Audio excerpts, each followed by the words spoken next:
And as we know, right now there is just a very, very different, ever-changing, nonstop changing time in college athletics, Gerhard. And so to set the stage as to what's happening right now, just yesterday and then going on into today as well, a group of 10 current and former NCAA Division I athletes, led by Vanderbilt player Langston Patterson, has filed a class action lawsuit in the Middle District of Tennessee. Now, what this is all about is the redshirt rule in the NCAA. So as we know, you get 5 years to play for. Correct. It's been that way since I've ever called. I mean, I don't know if it's ever not been that way. It's been that way for as long as I've covered college athletics. And the truth of, what that means is if you play, I think it's the four games is four. Yeah, four is the cap. So if you play in 4 games and then you get injured or they just choose to redshirt you, that year does not count against you, and that you can have another year of eligibility because you can redshirt. You have an injury in the offseason, all these, several different ways.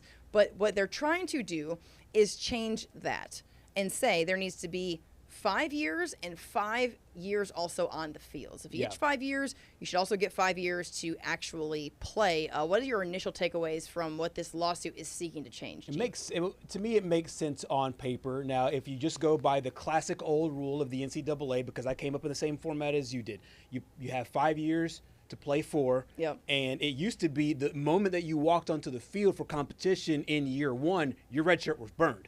Then they changed it to 4 games. And so as soon as you had the 4 games, the moment you stepped on for game 5, now you're gone. Now, of course, there's medical red shirts and whatnot. Of course, a lot of this is tied to NIL, and they're saying that the antitrust part of it comes in the fact that you're capping players off from making money from the NIL, and so that's where the antitrust comes from. I don't know if anybody kept up with the Google's antitrust thing today, but that lost in court. I don't know if this will, though, because not a lot has lost against the NCAA at this point. The NCAA has... it's their own fault. Correct. Because it took years and years for anything to actually change. You and I have, you know where you and I are aligned on this. We talked about it till we're blue in the face.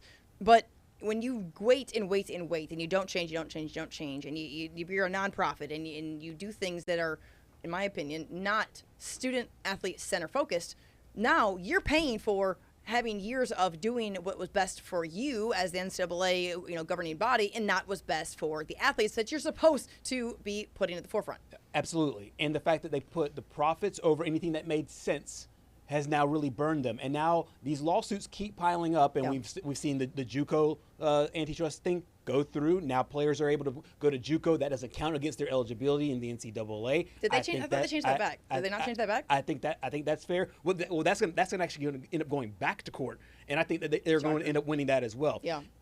In my humble opinion on this, I would like to see the format that has been there for forever, because we've seen a lot of players be able to use those 4 years.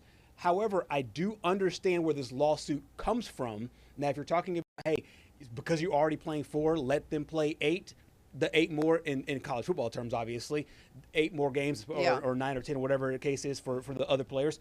Yes, I do get it. But the way that the NCAA keeps losing stuff, they're going to lose this too. And this rule is going to get overturned. Something will. And it might take a year or 2 years or maybe 3 years, but I do think that's the case. This is one of those things where I hate being on the fence, but I understand the lawsuit, but I'd rather see it go the way it is right now. So a lot of the legal leverage when it comes to what this is all about, of course, is going to be around Vanderbilt quarterback Diego Pavia, who we've seen have a successful fighting in this legal battle to be able to have eligibility in the NCAA, to be able to stay as the quarterback at Vanderbilt, despite having played in JUCO and technically should be aged out eligibility-wise of playing Division I college football. However, for several reasons, and probably none bigger than the fact that he is making bank as the Commodores quarterback. And he went in and they got a big old ring because they won the Birmingham Bowl and all the other things that are going well there for the Commodores that never happened before.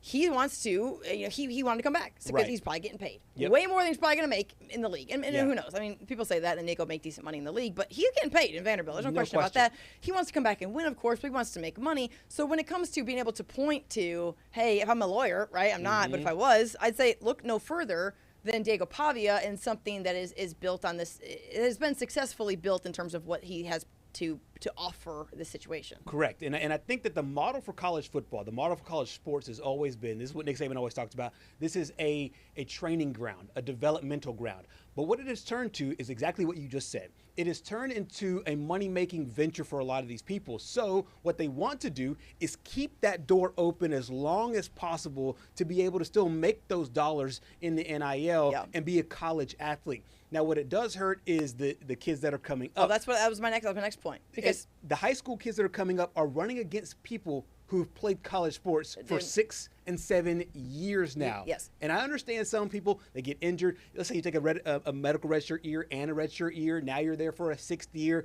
And then if you get your JUCO year, you get people in their mid-20s playing college athletics. Go get a job, bro. 18-year-olds. Go get a job, bro. But like you said, it just goes back to the money. That people want to leave this door open for like the parents' money for a long time. Go get a job. Exactly. Go get a job.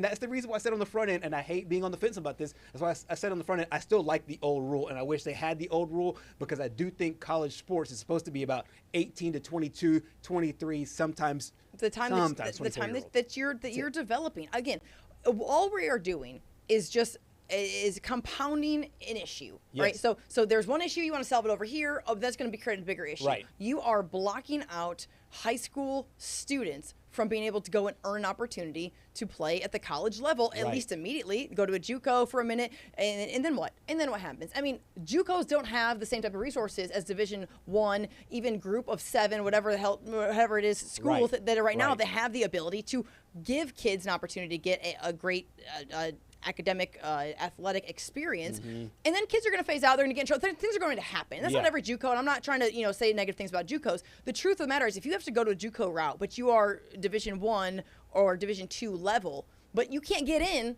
because there's no room, because the coaches are going to go recruit a guy who's already had an experience. They have tape. They have tape at the college level. Exactly. They're going to go. That's why the transfer portal is as hot as it is. Right. You're transfer shopping. Yeah, and you dang sure ain't recruiting high schoolers. Right, and so it leaves this middle ground of players who they're not the 5-star, the 4-star caliber guys, but they're also not going to play JUCO for just the rest of their time, or D3 or whatever. And no disrespect to them, it's those guys that are in the middle, in the what we just said, developmental stages that aren't getting to be able to be developed at the right time, the right spaces. Correct. I got a chance to talk to a defensive coordinator today, actually, about this exact same issue. And about how much it really stings those players and those programs, and it's a ripple effect, a domino effect. And as you said, one thing there are no singular things. No, everything is a ripple effect, and everything's a domino effect to other issues that we're compounding against one another. One thing that I have still not been able to fully accept, may never be able to be okay with, because I think NIL, listen, that came and that ain't going anywhere. No, it's not. There are certain parts of, and it's not the integrity of the sport, 'cause that's not the right word, or of college sports. It's just a matter of getting a grip on the complete free agency, the money, everything that's taking place. If you can transfer in conference without any sort of ramification, then the one thing's got to give. You either have to transfer and sit out, especially if it's in conference, right? Or this situation with the 5 and 5 has got to go. You can't have both. And I'm not saying that we shouldn't be making decisions with the student athletes at the forefront, but Lord Almighty, you mean to tell me you're going to play 5 years at 5 different schools? You could do it in the same conference? Right. Come on. Yeah. What are we doing? It's going to be insane, because, as you said, at the very forefront of this, it's an antitrust lawsuit. So there is no I don't even know what that means. Give me some, I'll give you some. I'm a legal person. All I know is this is ridiculous. I mean, it's ridiculous that we've gotten so out of hand in terms of allowing whatever goes. They just said, if I had stuff to throw, I'd throw it. Do whatever you want to do. Exactly. Forget having rules. Nothing matters. But because there's no players association or a union, so to speak, there's not going to be what you said. Hey, the conferences and the powers that be say, if you have the 5 years, then you have to sit out for a year, because now this is all going to get tied in all the legalese and lawyers with courts and whatnot. And so they're not going to be that nice little, what we see in negotiations all the time in regular sports and in unions, not just in sports, but in unions everywhere. You get a little give, you get a little take. And I don't think it's going to be that. Right now, it's just been complete. Even the House settlement. Right. They're trying to fight with the decision that was in the House settlement. Yes, exactly. $20.5 million from the institutions that can afford it. And quite frankly, there are P4s. that are sitting here going, barely do it. I watched, if you were watching college football this weekend, guys, Patrick too, like if you guys were watching college football this weekend, there was an ad that was run, I cannot for the life of me remember who it was, but it was a Power 4 school saying, with the ever-changing landscape of sport, we need more of, we need this. It was pretty much asking for money. Or saying that we need to do X, or we need more support, we need this. These are Power 4s. Okay, so G7s don't matter. Correct. G whatever that is, 6, 17, whatever. I can't remember. I mean, there's like it grows every year. That 2-team conference out in the West, whatever it is that's happening. Okay, like the Pac-2. Yeah, the Pac-2. Right now, there are schools that are going, how can we even afford $20.5 million to be able to compete in our own conference? If that number grows, really, what are they going to do? Yeah, and if they're taking ads out, let me think about this. They're taking ads out. Those things aren't bad. They're taking ads out to ask people for money. Point. Yes. Yes, they're spending money to get money. Exactly. I mean, I think because I think West Virginia has a good example of this, of filing lawsuits against the NCAA, because if you follow the West Virginia basketball program at all 2 years ago, Raekwon Battle, there was the whole thing about, hey, can he get a waiver of eligibility transferring over from, I believe it was North Dakota State? Well, who did he get? The West Virginia Attorney General, and he won that case. Yeah. Right. Who did West Virginia try to file a lawsuit against the NCAA last year after Bubba Cunningham, they kind of hosed them out of the March Madness? Who started that whole thing? The West Virginia Attorney General. So, if these athletes want to win, maybe go hit up my guy over in West Virginia to try to win. Well, the truth of the matter is, like right now, if you can go get somebody in Washington or somebody holding a place in office that you can do it. That's how we got to NIL. Yeah, that's exactly how we got to NIL. DeSantis said we're going to do it, and they go do it. I feel like ever NIL started, it's just been lawsuit after lawsuit after lawsuit that the players end up just winning. Yeah. Right, because the NCAA had no subpoena power. And then and they just had, well, I can't say that on the program, but it's been broken. Okay, it's been broken, guys. Listen. You know what's not broken? We'll have that on the next episode. Join me live on Facebook there. All right, guys.